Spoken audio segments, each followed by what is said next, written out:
નમસ્કાર દર્શક મિત્રો.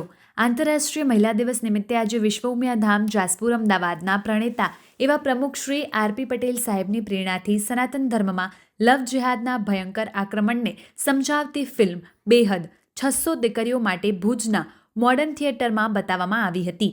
સમગ્ર આયોજન VUF કચ્છ જિલ્લા મહિલા સંગઠનના મહામંત્રી હિરલબેન પટેલ અને એમની ટીમ દ્વારા ફ્રી કરવામાં આવ્યું હતું.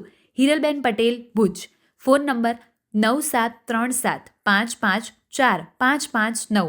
આવા જ અવનવા સમાચારો માટે જોતા રહો અર્થ પડકાર ન્યૂઝ. સંવાદદાતા જશુભાઈ પટેલ, અમદાવાદ. જોતા રહો અર્થ પડકાર ન્યૂઝ અને અમારી ચેનલને લાઇક, શેર ને સબસ્ક્રાઇબ કરવાનું ભૂલશો નહીં. મારું નામ દોડુ ધ્યાની છે. હું દુજાભરથી આવી રહ્યું છું. આ બેહદ મૂવી જોઈને ખૂબ જ એવું સારું લાગ્યું કે બધી દીકરીઓને માતા પિતાનું બહુ ખ્યાલ રાખવું જોઈએ અને સારી રીતે આગળ વધવું જોઈએ. આવી બાબતોમાં આગળ ના વધવું, એવું આ સારું મૂવી છે જે ખાસ બધાઓને બેહદ મૂવી જોવી. મારું નામ એડવોકેટ હિરલ પટેલ. વિશ્વ ઉમિયા ફાઉન્ડેશન કચ્છ જિલ્લાના મહામંત્રી તરીકે મારી અહીંયા જવાબદારી છે. સૌ પ્રથમ તો નારી શક્તિને આજે મહિલા દિવસની શુભકામના પાઠવવા માંગુ છું.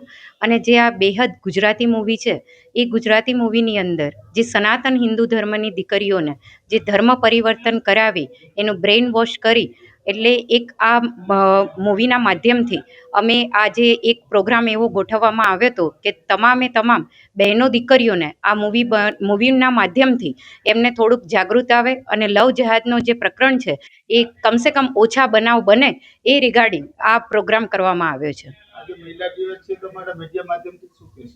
આજે મહિલા દિવસ નિમિત્તે આજે જે અમે લોકોએ 630 બહેનો દીકરીઓને આ મૂવી બતાવી અને મૂવીના માધ્યમથી જે કહેવામાં આવ્યું છે કે કોઈ પણ પ્રેમ, મોહ ને લાગણી જે છે એના રીતે કોઈ પણ દીકરીઓ આ પ્રોગ્રામ મીન્સ કે કોઈની લાગણીમાં આવી ખોટું પગલું નહીં ભરવું અને મા બાપ છે એ મા બાપ પોતાની ફરજો નિભાવે છે, જેથી કરી જે યુવા પેઢી છે એ યુવા પેઢીને મા બાપ પર ભરોસો રાખી અને કોઈ પણ ગેરપગલું ન ભરવું તેવી આજે મહિલા દિન નિમિત્તે મારો એક સંદેશો પાઠવવા માગું છું.